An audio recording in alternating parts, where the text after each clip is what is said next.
bahas olahraga, lifestyle, gaya hidup, wisata,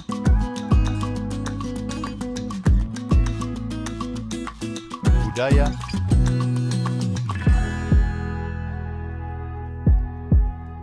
politik dan hukum akan dibahas seru bersama host kece dari Odeng dan co-host tercantik Rida dalam program Pagi Seru Sultan TV.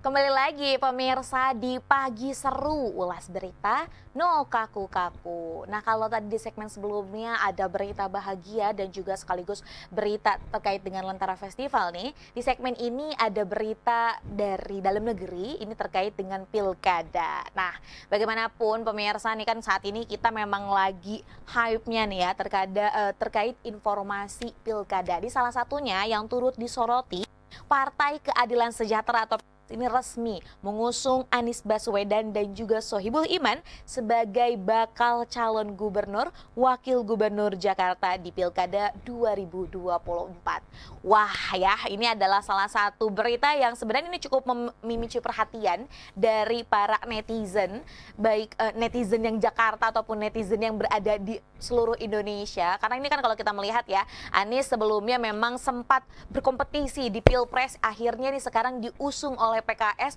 untuk menjadi gubernur atau calon gubernur DKI Jakarta pada 2024.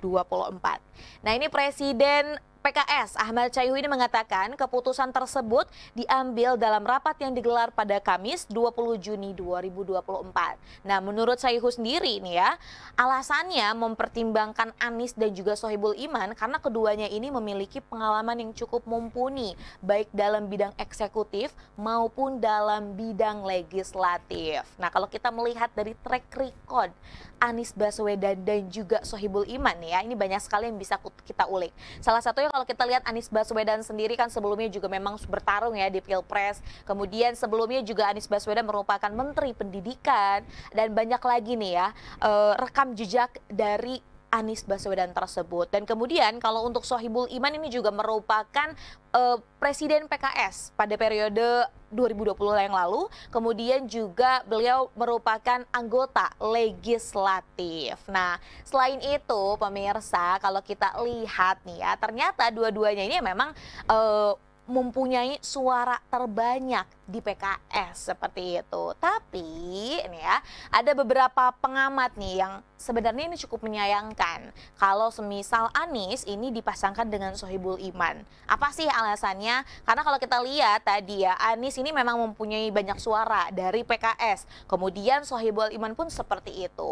Yang disayangkan oleh pengamat politik adalah kenapa nih PKS ini tidak mengusung dari partai lain. Karena mengingat salah satu syarat pencalonan dari calon gubernur adalah ini diusung sebanyak 20 kursi DPR. Nah, kalau untuk PKS sendiri memang cukup banyak di DKI Jakarta. Itu hanya sekitar 18. Berarti kan kurang ya kalau mau mencapai 20. Dan mau nggak mau nih memang harus bisa berkoalisi dengan partai lain. Seperti itu. Jadi pengamat politik sebenarnya menyayangkan ya. Karena akhirnya lingkupnya ini nggak luas kalau semisal Anies Baswedan dipasangkan dengan Sohibul Iman seperti itu.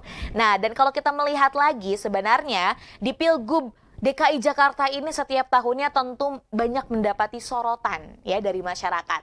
Dan salah satunya ada yang pertanyaan, nih Anies nih siapa ya kalau rival yang cocok? Dan berdasarkan nih ya survei dan yang ada juga nih ya kalau kita lihat komen-komen netizen, ini memang kalau misal Anies, rival yang cocok adalah Ridwan Kamil atau enggak Basuki atau Ahok nih pemirsa. Tapi kan kita nggak tahu nih ya siapakah yang nanti akan berkoalisi ataupun nanti mungkin menjadi rival seperti itu.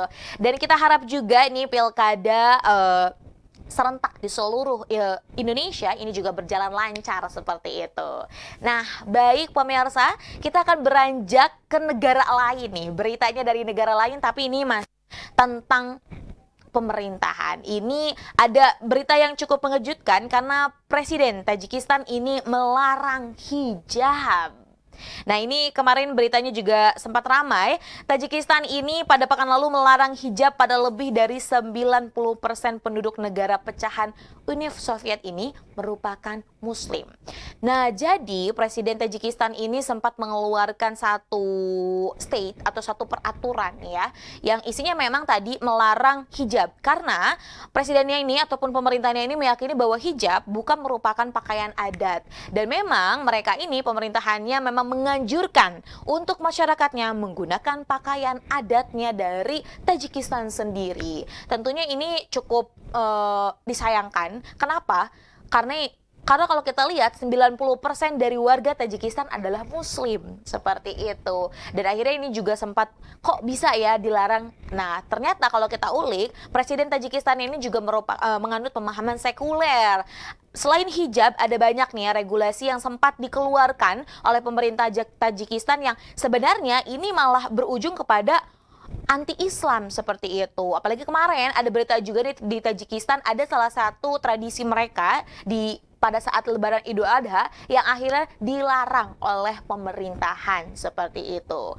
Nah, dan tentunya sebenarnya kalau kita ngomongin tentang hijab ya pemirsa, kalau berdasarkan keagama itu memang sebuah kewajiban. Tapi balik lagi tadi, ada beberapa negara yang memang tidak bisa mengizinkan masyarakatnya untuk leluasa menggunakan hijab. Terlebih lagi juga ada beberapa orang yang menganggap ya hijab bukan sebuah kewajiban. Tapi di luar itu pemirsa bagaimanapun kalau kita melihat hijab sebagai salah satu kewajiban umat Islam, namun ada beberapa juga yang masih belum ya. Kita akan menunggu lah seperti itu ya. Bagaimana itu keputusannya masing-masing. Kita juga tidak bisa membebankan atau kita tidak bisa memaksa seseorang. Lagi dan lagi itu adalah sebuah pilihan, katanya seperti itu.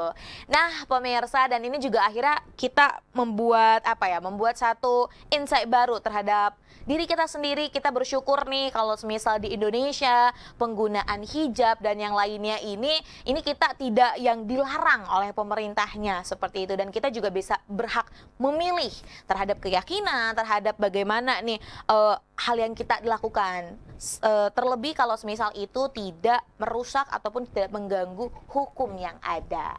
Nah, baik pemirsa, kita akan kembali sesaat lagi dengan berita-berita yang lain. Maka dari itu jangan kemana-mana, tetap di Pagi Seru. Membahas olahraga, lifestyle, gaya hidup, wisata,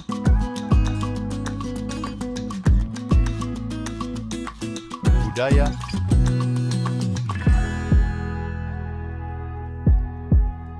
politik dan hukum akan dibahas seru bersama host kece dari Odeng dan co-host tercantik Rida dalam program Pagi Seru Sultan TV.